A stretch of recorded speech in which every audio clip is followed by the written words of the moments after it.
Hello, welcome and thank you for stopping by at my poster. This study examines the effect of engagement strategies and visuals on a stress management intervention. This is my master's research project under my advisor, Dr. Paige Fisher at Seton Hall University. So especially given the COVID-19 pandemic, there's been a massive increase in online learning in higher ed, primary and secondary schools, telehealth, and many more settings. This warrants more research into how to keep online learners engaged. So a common engagement strategy in the applied cognitive and education world is called the testing effect.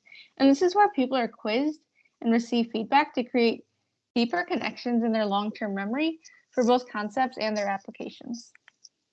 And visuals are also another great way to engage people because they can be processed way faster than text.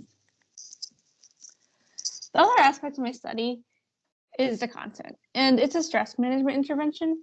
And as most people know, the transition to college is an incredibly common stressor.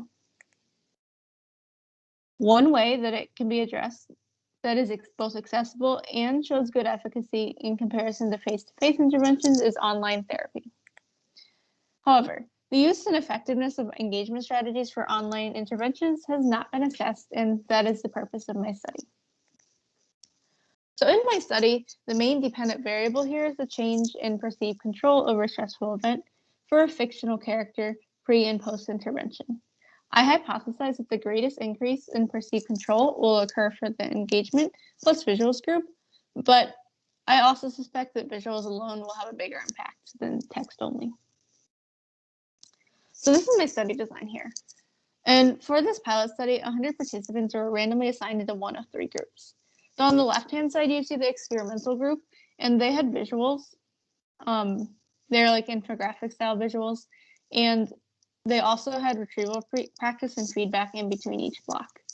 In the middle column, you see the visual control group, which had the same visuals as the experimental group, but they had summaries for restudying, which is a really classic way to be a control in retrieval practice studies. The dialogue control group did not have any visuals, and they saw restudy only. So before and after the intervention, participants completed the perceived control over stressful event scale, as well as other questionnaires, such as the Big Five. And I did an exploratory analysis to see if neuroticism affected participants' change in perceived control, and I found that participants with higher neuroticism experienced statistically significant increases in perceived control with larger effect sizes compared to the low neuroticism subset. So here are the light and dark bars. Blue bars represent the PCSC time point of baseline and post-intervention, and the x-axis has the different intervention groups that they are randomized into, and it's split by high neuroticism and low neuroticism. The y-axis is the PCSC score, and higher scores mean more perceived control, which is generally better. So as I just mentioned, people with higher neuroticism may benefit most from a stress intervention that has engagement strategies such as retrieval practice and feedback or visuals. Also, it seems promising that engagement strategies can improve outcomes for online treatment. And finally, this pilot study is promising for the effectiveness of a brief single session online stress management intervention. So thank you for stopping by to my poster. Here's a QR code to my OSF project where I'm sharing my materials, such as more information about my study. And I can also share my data and other analyses upon request.